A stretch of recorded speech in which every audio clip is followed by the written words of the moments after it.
ಚಿನ್ನಸ್ವಾಮಿ ಸ್ಟೇಡಿಯಂನಲ್ಲಿ ಕಾಲ್ತುಳಿತಕ್ಕೆ 11 ಸಾವು ಕೇಸ್. ಸರ್ಕಾರಕ್ಕೆ ಶಿಫಾರಸು ವರದಿ ನೀಡುವುದಕ್ಕೆ ಮಾನವ ಹಕ್ಕುಗಳ ಆಯೋಗ ಸಿದ್ಧತೆ ಮಾಡಿಕೊಂಡಿದೆ.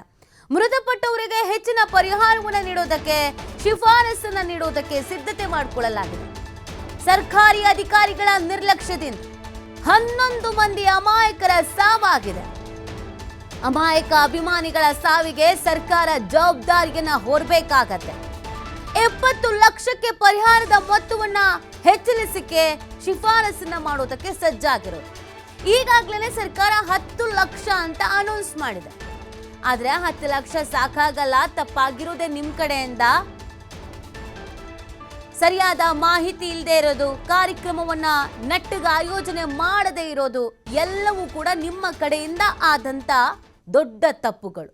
ಅದಕ್ಕೆ ಈ ಪರಿಹಾರದ ಹಣ ಅಂತ ಏನು ಅನೌನ್ಸ್ ಮಾಡಿದ್ದೀರಲ್ಲ, ಅದನ್ನ ಮತ್ತಷ್ಟು ಜಾಸ್ತಿ ಮಾಡಬೇಕು ಅನ್ನುವಂಥ ನಿಟ್ಟಿನಲ್ಲಿ ಶಿಫಾರಸು ಮಾಡಲಿಕ್ಕೆ ಮುಂದಾಗ್ತಾ ಇರೋದು. ಇದರ ಜೊತೆಗೆ ಇನ್ನೇನು ಅಂಶವನ್ನ ಶಿಫಾರಸು ಮಾಡ್ತಾರೆ ಅನ್ನೋದು ಕೂಡ ಪ್ರಶ್ನೆ. ಈಗಾಗಲೇ ಇದೇ ಸರ್ಕಾರದ ಸಚಿವರುಗಳು ಕೂಡ ಈ ಪರಿಹಾರ ಸಾಕಾಗಲ್ಲ, ಹೆಚ್ಚಾಗಿ ಕೊಡಬೇಕಾಗತ್ತೆ ಪರಿಹಾರವನ್ನ ಅಂತ ಹೇಳಿದ್ದಾರೆ. ಏನೇ ಪರಿಹಾರ ಕೊಟ್ಟರು ಹೋದ ಜೀವಗಳಂತೂ ವಾಪಸ್ ಬರಲ್ಲ. ಆದರೆ ಕೆಲವರ ಮನೆಯಗೆ ಇದು ನೆರವಾಗತ್ತೆ. ದುಡಿಯುವಂಥ ಮಕ್ಕಳ ಪ್ರಾಣ ಹೋಗಿದೆ. ಈಗ ತಾನೇ ಕೆಲಸಕ್ಕೆ ಸೇರಿದಂಥ ಮಗನ ಪ್ರಾಣ ಹೋಗಿದೆ. ಆತ ದುಡಿದು ಸಾಕ್ತಾನೆ ಅಂತ ನಂಬಿಕೆ ಇಟ್ಕೊಂಡಿದ್ದಂಥ ಪೋಷಕರಿಗೆ ಮುಂದೆ ದಿಕ್ಕೇನು ಅನ್ನುವಂಥ ಪ್ರಶ್ನೆ ಹುಟ್ಕೊಂಡಿದೆ. ಹಾಗಾಗಿ ಪರಿಹಾರದ ಹಣವನ್ನು ಜಾಸ್ತಿ ಮಾಡಬೇಕು ಅನ್ನೋದು ಕೂಡ ಇದೆ. ಇದೇ ವಿಚಾರವನ್ನು ಇಟ್ಕೊಂಡು ಇದೀಗ ಸರ್ಕಾರಕ್ಕೆ ಶಿಫಾರಸು ಮಾಡೋದಕ್ಕೆ ಮುಂದಾಗ್ತಾ ಇರೋದು. ಇದಕ್ಕೆ ಯಾವ ರೀತಿಯಾದಂಥ ರಿಯಾಕ್ಷನ್ ಬರುತ್ತೆ ಅನ್ನೋದನ್ನು ಕಾಯಬೇಕಾಗತ್ತೆ. ಮಾನವ ಹಕ್ಕುಗಳ ಆಯೋಗ ಈ ಒಂದು ಶಿಫಾರಸನ್ನು ಮಾಡೋದಕ್ಕೆ ತಯಾರಿಯನ್ನು ಮಾಡಿಕೊಂಡಿದೆ. ಪರಿಹಾರದ ಮೊತ್ತ ಹೆಚ್ಚಳ ಶಿಫಾರಸಿಗೆ ಮಾನದಂಡ ಪರಿಶೀಲನೆ. ಒಬ್ಬರೇ ಮಕ್ಕಳಿರೋ ಪೋಷಕರು ಮಕ್ಕಳನ್ನ ಕಳೆದುಕೊಂಡಿದ್ದಲ್ಲಿ, ಮೃತಪಟ್ಟವರೇ ಆ ಕುಟುಂಬಕ್ಕೆ ಆರ್ಥಿಕವಾಗಿ ಆಧಾರವಾಗಿದ್ದಲ್ಲಿ, ಮೃತಪಟ್ಟವರ ಕುಟುಂಬ ಆರ್ಥಿಕವಾಗಿ ಸಂಕಷ್ಟದಲ್ಲಿ ಇದ್ದಲ್ಲಿ ಹೆಚ್ಚಿನ ಪರಿಹಾರ ಶಿಫಾರಸು ಮಾಡಲಿರುವಂತಹ ಮಾನವ ಹಕ್ಕುಗಳ ಆಯೋಗ ಸದ್ಯ ಘಟನೆಯ ಸಂಬಂಧ ಸುಮೋಟೋ ಕೇಸನ್ನು ದಾಖಲಿಸಿ ನೋಟಿಸ್ ಅನ್ನು ನೀಡಲಾಗಿದೆ. ಮಾನವ ಹಕ್ಕುಗಳ ಆಯೋಗದಿಂದ ಆರೋಗ್ಯ ಇಲಾಖೆ ಸೆಕ್ರೆಟರಿ, ಕೆಎಸ್ಸಿಎ ಆಡಳಿತ ಮಂಡಳಿ, ಪೊಲೀಸ್ ಕಮಿಷನರ್ಗೆ ನೋಟಿಸ್ ಅನ್ನು ನೀಡಲಾಗಿದೆ. ಮೃತಪಟ್ಟವರ ಕುಟುಂಬಸ್ಥರ ಹೇಳಿಕೆ, ಗಾಯಾಳುಗಳ ಹೇಳಿಕೆಯನ್ನು ದಾಖಲು ಮಾಡಿಕೊಳ್ಳಲಾಗಿದೆ. ತನಿಖಾಧಿಕಾರಿಗಳಿಂದ ಘಟನೆಯ ಬಗ್ಗೆ ವಿವರಣೆಯನ್ನು ಪಡೆದು ಸರ್ಕಾರಕ್ಕೆ ಶಿಫಾರಸನ್ನು ಮಾಡಲಾಗುತ್ತೆ. ಅಂದರೆ ಈಗ ಹೆಚ್ಚಿನ ಪರಿಹಾರವನ್ನು ನೀಡಿ ಅಂತ ಆಗ್ರಹ ಆಗ್ತಿದೆಯಲ್ಲ, ಅದಕ್ಕೊಂದು ಮಾನದಂಡ ಬೇಕು. ಯಾಕಂದರೆ ಇದರಲ್ಲಿ ಕೆಲವರು ನಮ್ಮ ಹತ್ರನೇ 100 ಕೋಟಿ ಆಸ್ತಿ ಇದೆ, ನಮಗೆ ಯಾಕ್ರಿ ಬೇಕು ದುಡ್ಡು, ಹೋಗಿರೋ ಮಗ ವಾಪಸ್ ಬರ್ತಾನ, ನನ್ನ ಮಗ ಹೋಗ್ಬೇಕಾದ್ರೆ ನಾ ಆಸ್ತಿನ ಹೋದ್ನಾ, ನನ್ನ ಮಗ ಬೇಕು ನನಗೆ ಅಂತ ಕೇಳ್ತಾ ಇದ್ರು. ಅಂದರೆ ವೆಲ್ ಸೆಟಲ್ಡ್ ಫ್ಯಾಮಿಲಿಯವರು ಕೂಡ ಇದ್ದಾರೆ. ಪರಿಹಾರ ಬೇಡ ಅಂತಾನೆ ಹೇಳ್ತಾ ಇದ್ದಾರೆ. ಇದ್ದಿದ್ದೊಬ್ಬನೇ ಮಗ, ಆಸ್ತಿ ಸಾಕಷ್ಟು ಮಾಡಿದ್ವಿ ಅಂತ ಕೂಡ ಹೇಳ್ತಿದ್ದಾರೆ. ಆದರೆ ಎಲ್ಲರ ಪರಿಸ್ಥಿತಿಯು ಒಂದೇ ಇಲ್ಲ.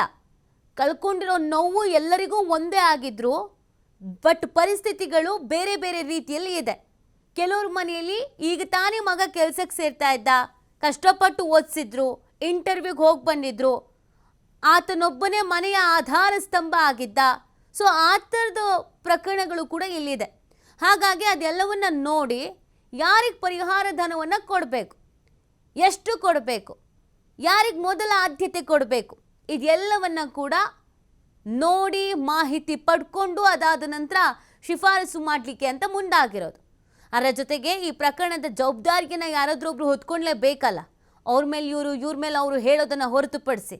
ಹಾಗಾಗಿ ನೋಟಿಸನ್ನು ಕೂಡ ಕೊಡಲಾಗಿದೆ.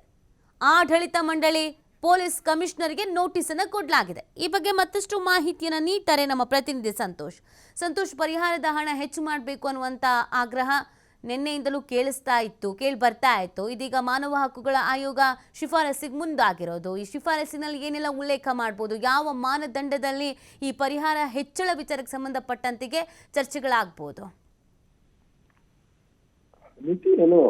ಮೊನ್ನೆ ನಡೆದಂತ ಇನ್ಸಿಡೆಂಟ್ ಏನಿದೆ, ಇನ್ಸಿಡೆಂಟ್ ಸಂಬಂಧಪಟ್ಟ ಹಾಗೆ ಈಗಾಗಲೇ ಮಾನವ ಹಕ್ಕು ಆಯೋಗವು ಕೂಡ ಈಗಾಗಲೇ ಘಟನಾ ಸ್ಥಳಕ್ಕೆ ಭೇಟಿಯನ್ನು ನೀಡಿರುವಂತದ್ದು, ಆಸ್ಪತ್ರೆಗೆ ಭೇಟಿಯನ್ನು ನೀಡಿದೆ.